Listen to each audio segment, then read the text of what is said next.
Hello everyone and welcome. Make a cup of your favorite drink and get comfortable because this is a wonderful time for news stories from Yellowcat. Send your own stories in the comments below and maybe they'll be in our new video. Subscribe to the channel if you're not subscribed yet. Let's get started. What was the fastest way you saw someone get fired? Part 6. I used to run a business that took pictures at schools. Because it's seasonal, we had to hire a lot of people in May so that we could open in mid-June. Because people would come and go during the season, we would also keep hiring. Missing the first week of training wasn't a big deal because you could train with another group. I gave 2 of my trusted team members the job of interviewing last summer. This gave me time to work on other projects and gave them some experience. Also, they would be working with the new hires more, so I thought it was important for them to get along. We told people that if they had a website, portfolio, or other places where we could see their photography, we would look at them when we made them an offer. In the end, I had to let the new hires go and send out offer letters, emails. I emailed one guy and told him the least amount of money we were willing to pay. He knew he should be worth more than $10.25 an hour we were offering because we told him to send us examples of his work, but he hadn't done so. He called me because my number was in the offer email signature. I told him to send something over and call me back on Monday if he hadn't heard from me by then. It was a Saturday. Even though Monday was the first day of training, I thought I could take 5 minutes to get this done. I forgot all about this guy because I was busier than I thought I would be. After a few hours, I'm already asleep. My wife has to work out of town. At exactly midnight, I get a call. As I sit here, I can't help but think that something terrible happened to my wife. I grabbed my phone and saw the number. I know it, so I pressed ignore and went back to sleep. This guy calls back in less than 15 seconds. I hit ignore again, but he calls me again before I can block his number. When I wake up, the guy has sent me an email. He's mad that I didn't answer his calls and that he thinks he's worth more. I want to make it clear that he called me 3 times at midnight. They told him that if he doesn't get why that's a problem, he doesn't have the social and common sense to work with high school seniors. He said he was sorry, would take $10.25, and was ready to work. I told him I was taking back the offer. I work at a pretty stressful call center job with a dangerously short-tempered boss and little to no HR/work etiquette regulations. In other words, he's free to do whatever he pleases and no one's around to stop him. At this point, I've seen a lot of employees come and go quickly. A few quit in the first week or two because they wanted more money and better hours than what our company could offer. But it's true that some people have been fired right away. One guy took 3 hours to start making calls on his first day, and after 10 minutes of not making a sale, he went up to my boss and said, "Show me the real scripts. These are for new salesmen. I want the pitches that really work. Also, give me the good leads." They were rude and condescending, acting like the new worker knew more than the boss and questioning his intelligence and authority. They also insulted the pitch they were given. That was the best sales pitch ever, and it does work with the right client. So there was some muttering back and forth, as well as angry tones and words like, "Excuse me?" I didn't hear what the boss said last because I was on the phone, but it sounded like, "No, leave now." As he walked away, the man said, "Okay, geez, I just wanted the good leads. I feel like this isn't it, that's all I'm saying." That was the end of it. Dumb, eh? Another guy and I were getting along great for about 3 days, and we even got along as desk mates. But then my boss had one of those days where he started yelling and snapping at people, and he broke down in tears and gave me a note saying he wouldn't make it through the day. He did, in fact, leave by noon. Another was there the first day but didn't show up for the next 2 days. On the 4th day, they came back and then left again. It was clear why he was fired. The most epic firing of an employee wasn't quick though, so it doesn't really fit the post, but it's a great story, so I added it anyway. This guy, F, worked here for a few months, let's say 4 or 5. He was a great salesman, which is why his boss liked him. He was both a great salesman and a terrible worker, which was a shame. He took many breaks to talk on his cell phone, sometimes for an hour or more at a time. He didn't follow our rule that cell phones aren't allowed in the office. When his boss told him to change something in his sales pitch, he wouldn't listen or follow through. He wasn't there every day, or at least an hour late some days. Someone who works for the boss is called M, and she's both nice and really tough. It was F who liked and admired our boss, and even wanted to be like him. But when M was left in charge, Even when she followed the rules, F had no respect for her. M would remind him of the policy on cell phones, but he would act rude and say that his boss told him he could use them, etc. M would ask him to let her know when he was taking a break so that they could keep track of how many hours he worked, but he would say that his boss told him he could take breaks whenever he wanted. M was in charge a lot of the time during this time, and things were getting worse and worse. Naturally, the boss wasn't there to see these problems. He liked F because F was a great salesman, so he didn't see how immature and teen-brained this guy could be, or how he wouldn't follow M's rules that M was trying to enforce. When F got to work late one Monday morning, M told him that he had forgotten to give her his timesheet on Friday and that she had to do it now so that he could get his check by the middle of the week.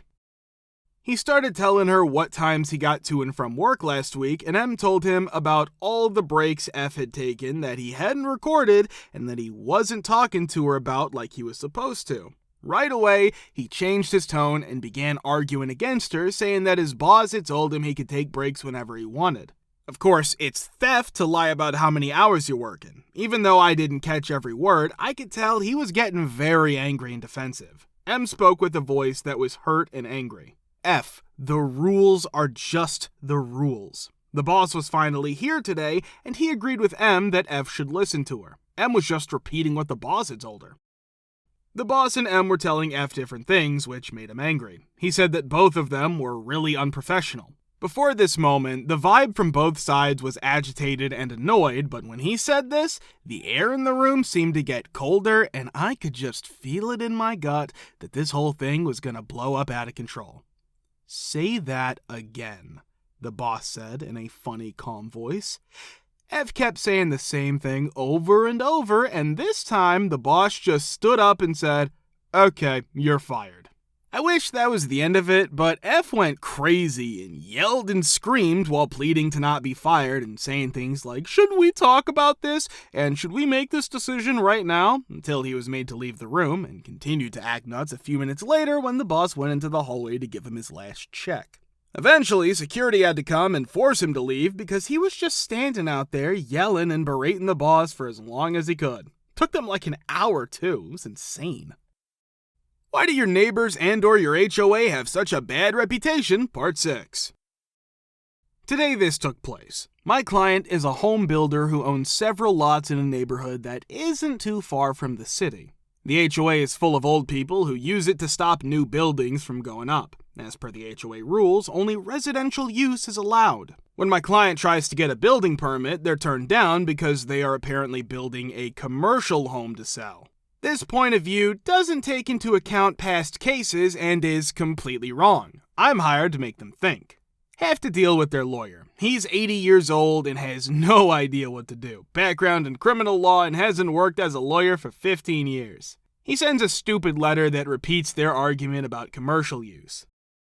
We talked on the phone today. Before I go to court, I give him one last chance to change his mind. He talks quickly and then hangs up. This is my last letter. I checked the title on the house and the houses of everyone on the board. Every single one of them was a spec home, which means it was built by a builder and then sold to the customer, all in the past 10 years. My letter was about 4 lines long and basically said, please find attached exhibits A through F to my plaintiff's original petition, which I'm getting ready to file tomorrow. These are the 6 deeds that show how you and the HOA board bought your property in the XYZ subdivision. All of them are limited in the ways that you explained in your letter from January 11th, 2019. After 2 hours, my client had his building permits. New people moved in behind us when I was in middle school. We had a 4-foot-tall fence between our yards and got along well with our previous neighbors, so we never had any problems with them. Theirs was the 3rd house built on our block a few years after ours. It was a simple 2.5-story house. Since our house was the 2nd on the block and that wasn't built until much later, the new neighbors bought the land and house from the old neighbors. The deed they were given said that they owned 6 feet of our backyard. They wouldn't accept it even though the city zoning board said we were the rightful owners. They were terrible to work with from the start. They took down the old house and built a huge 3.5-story house on the spot. We were okay with this because a big row of holly trees blocked most of the view. My great-grandparents planted the trees, so they were very old and had some sentimental value because of that. We loved playing in the trees with my friends. As soon as the woman moved in, she started filming us from her balcony on the second floor as evidence to show that you are trespassing on our property, even though she was on our side of the fence in our yard, which the city zoning board had already said was ours. Right after that, my mom told us we couldn't play outside because the woman filming us made her feel really bad. They then said that the trees were dropping leaves and berries into their yard and new pool, so they cut off the branches that were hanging into their yard. Since the branches were on their property, we couldn't really do anything about it, so we let it go. After that, the trees died. Every single one of them. A tree doctor came to check out the trees and see what was wrong. It was done to all four by girdling, which means cutting the tree's trunk all the way around with a saw to stop the roots from getting to the rest of the tree. There wasn't much that could be done, so we paid to have the trees cut down so they wouldn't fall on our garage, or worse, into the yard of our new neighbors.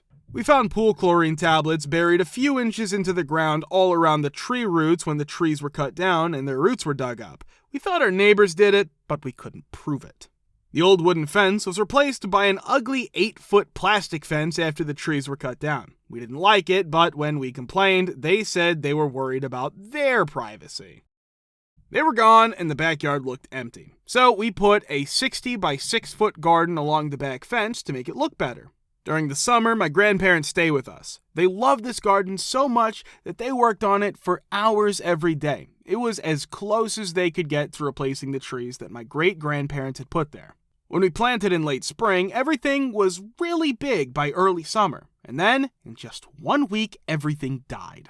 That might be because of chlorine that was left over from poisoning or killing the trees, so we dug up the garden and put down new soil on top of it in the hopes that it would work for another year. Once more, the plants did very well during the first few months of summer. After that, they all died. Once more. It wasn't just the plants this time, though. Along long arcs, the grass around the garden also died. Looked like someone sprayed weed and plant killer over the fence, and the grass was killed by the spray. We couldn't prove it, but my grandfather had had enough. He went over to his neighbor's house, knocked on the door, and begged the man to stop those things. He cut down our trees, so we had to look at their huge house, and then he took away our garden twice. Of course, they said they didn't. We decided to secretly install a video surveillance system, so we would have proof if something did happen. We tried again the next year, but it died again. This time, though, there weren't long arcs of dead grass. Instead, there were squares of dead grass that looked like footprints running along the length of the garden. It looked like someone got into our yard and sprayed chemicals on the plants. We looked at the camera footage, and it made it very clear that our neighbor had broken in and sprayed chemicals on our garden. My dad called a lawyer he knew and told him what was going on. He chose to take the case. We didn't expect anything to come of it, but the case went to trial. As it turned out, the chemicals were very poisonous, and this is willful harm not only to our garden, but also to our family, plus trespassing. We won the case, they had to pay a huge fine, moral and material compensation, the plants were quite expensive, and pay all the legal fees. Since then, they have not touched our garden again. If you want to watch the part 5, click the link here. We're very, very glad to see you all in the comments again. Many, many thanks for your support.